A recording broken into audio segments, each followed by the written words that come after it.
Assalamu alaikum students. After a long time I'm here with the paraphrasing of the poem Opportunity, which is included in the syllabus of KPK grade 10th book.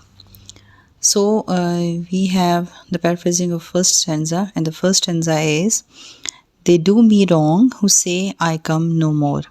When once I knock and fail to find you in, for every day I stand outside your door and bid you wake and rise to fight and win. इस first stanza में as a whole अगर हम देखें तो हर stanza में almost इसका theme ये सेम ही है कि अपॉर्चुनिटी ये कह रही है कि I can come twice a day और every day I can come. ये जो ट्रेडिशनल थॉट है कि अपॉर्चुनिटी एक बार अगर आपने अवेल नहीं की तो आप उसको मिस कर देते हो और उसके बाद आपके पास चांस ख़त्म हो जाता है। ऐसा कुछ नहीं है, अपॉर्चुनिटी कंट्राडिक्ट करती है इस टिपिकल ट्रेडिशनल थीम को। और इसी के से फर्स्ट स्टेंजा में वो कह रहे हैं कि दे डू मी रॉन्ग। यहाँ पे अपॉर्चुनिटी पर्सोनिफाई की गई है, अपॉर्चुनिटी बातें कर रही है, वो कह रही है कि वो लोग, दे मीन्स पीपल, तो वो मेरे साथ गलत करते हैं। Who say I come no मोर, कि मैं जो कहते हैं कि मैं नहीं आती हूँ। When once I knock and fail to find you in, जब कभी मैं नॉक करती हूँ डोर पे और आप मुझे अंदर नहीं आने देते हो। फॉर एवरी डे, क्योंकि हर दिन I stand outside your door, कि हर रोज़ मैं आप लोगों के दरवाजे के बाहर खड़ी होती हूँ। एंड बिड यू वेक, और आप लोगों को जगाती हूँ। And rise to fight and win, और आप लोगों को जगाती हूँ कि आप लोग उठो और लड़ो और जीत जाओ। So the paraphrasing is: people do wrong with opportunity when they say that it comes only once in life and knocks at their door. They say that it never comes again when fails to get any response from inside. The truth is that every day it comes and stands before their door and calls them to wake up from the dream and start their struggle to win the contest of life. And the quotation of this first stanza is: every moment is an opportunity to begin again and to get it right. Our second stanza is: wail not for precious chances passed away. Wail mean मातम करना, जो morning होता है, ठीक है, चीखना चलाना ऐसे। तो wail not for precious chances, अपने कीमती चांसेस पे मातम नहीं करो, passed away, जो गुजर चुके हैं।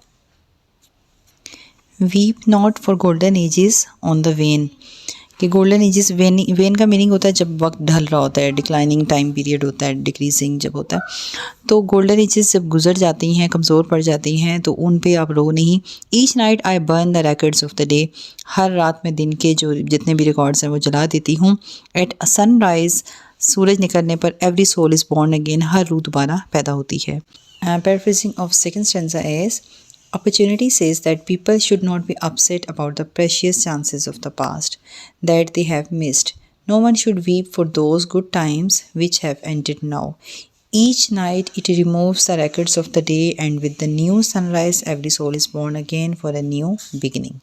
So we have third stanza: dost thou behold thy lost youth all aghast. कि अगर जो गुज़र गई है आपकी यूथ, उसको अगर आप देखते हो तो अफ़सोस नहीं करो उस पर। आगाज़ मीन अफ़सोस करना होता है, और डोस्ट मीन पुरानी इंग्लिश का वर्ड है, दाओ भी पुरानी इंग्लिश का वर्ड है। अभी ये वर्ड्स यूज़ नहीं होते, इसका मीनिंग अब हम इसको यू लेते हैं। बिहोल्ड दाए मीन आप योर बोलते हैं। तो आप, अगर इसका कहने का मतलब है कि अगर आप अपनी जो यूथ है वो गुजर चुकी है, उस पर अगर आप अफसोस ज़ाहिर करते हो, या फिर दोस्त रील फ्रॉम राइटियस एट्रीब्यूशंस ब्लो, या फिर रील मीनिंग होता है कि आपकी शॉर्ट मेमोरीज़ होती हैं, शॉर्ट वीडियोस होती हैं, शॉर्ट मेमोरीज़। और राइटियस ट्रूथफुली। रिट्रीब्यूशंस मीन कोई पनिशमेंट जो आप इंतकामन किसी से लेते हो।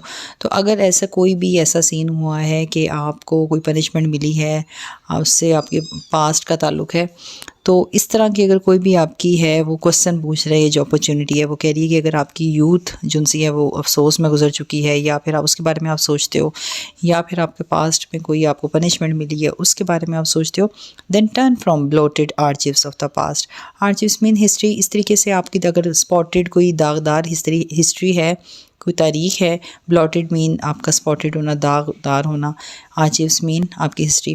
तो अगर आपकी कोई हिस्ट्री ऐसी कोई दागदार है, देन टर्न, इससे वहाँ से टर्न हो जाओ, मुड़ जाओ। And find the futures pages white as snow, यहाँ पर पोइट ने सिमिली यूज़ की है, क्योंकि आपके फ्यूचर के जो पेजेस हैं वो बिल्कुल वाइट हैं, जैसे कि कोई बर्फ़ होती है। So the paraphrasing of this third stanza is: if people think that thoughts of youth were terrible and they have been punished for their truthful deeds, then they must not think more about it. They should turn from the spotted pages of past. They will find that a bright future is waiting for them. The pages of that bright future are white and clear. Quotation: don't let yesterday take up too much of today. Opportunities are available today. We have fourth stanza. Art thou a mourner? Art mean are, modern English में इसको are बोलते हैं. Art जो सा है ये भी dead word है, अभी इंग्लिश में यूज़ नहीं होता. दाओ मैं आपको ऑलरेडी बता चुकी हूँ. दाओ मीन्स यू. आर दाओ अ मॉर्नर, मॉर्नर मीन्स मातम करने वाला, अफसोस करने वाला. आर दाओ अ मॉर्नर, मॉर्नर क्या तुम एक कोई मातम करने वाले हो. Rouse thee mean you. Rouse thee from the spell, अपने इस सहर से, अपने इस जादू से, इस ये जो आप लोगों ने खौल चढ़ाया हुआ खुद पे, उससे बाहर निकल आओ. आर दाओ अ सिनर, अगर तुम कोई गुनहगार हो. सिंस मस्ट बी फॉरगिवन, तो गुनाह माफ़ कर दिए जाते हैं. Each morning gives the wings to flee from hell, हर मॉर्निंग, हर सुबह आपको पर देते हैं. दी विंग्स उड़ने के लिए देते हैं, इस जहन्नुम से निकलने के लिए आपको पर दिए जाते हैं. Each night a star to guide the feet to heaven, और हर रात एक स्टार, एक सितारा जो सा है वो आपके कदमों की रहनुमाई करता है जन्नत की तरफ. So the paraphrasing of this stanza is: if people are mourning, it is wrong to do so. Just get out of this spell. If they have committed sins, don't worry about them because God will forgive every sin.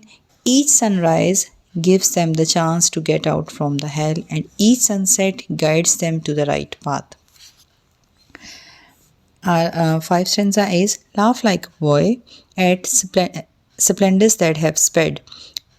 आप एक लड़के की तरह हंसो, क्योंकि लड़के के ऊपर कोई रिस्पॉन्सिबिलिटी नहीं होती. उन्होंने मैन का वर्ड यूज़ नहीं किया, बॉय का वर्ड यूज़ किया. मीन्स के जो केयरलेस बॉय होता है वो खुशी से जो हंसता है. एट स्प्लेंडर्स, किसी भी अच्छी चीज़ पे. दैट हैव स्पेड, जो उस पर निछावर की जाती है, उसके पास होती है.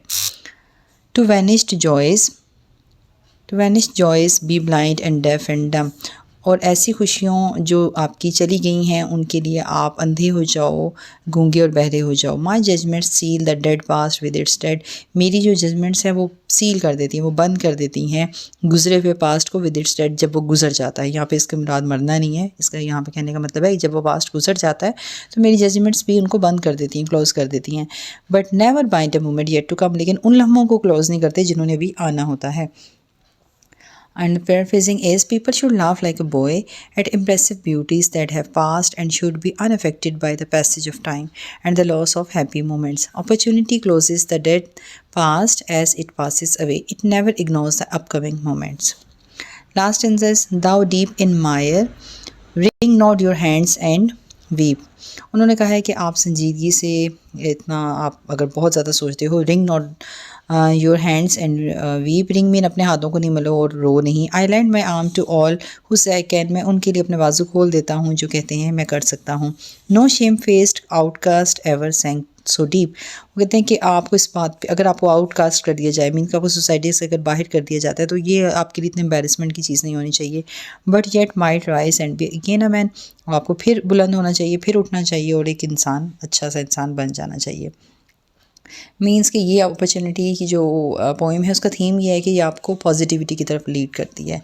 और मॉर्निंग से मना करिए कि आपको पास्ट जो गुजर गया ठीक है उसको छोड़ दें, जो गुजर गया सो गुजर गया.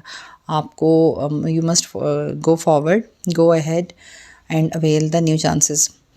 पीपल, इसकी पैराफ्रेजिंग है लास्ट आंसर की: people should not wring their hands and weep in terrible situations. Opportunity will lend its hands to take people out of this terrible situation.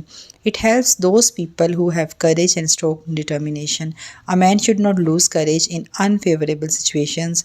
It is likely that he may rise and become a good human being in a true sense. Thank you guys for watching this video.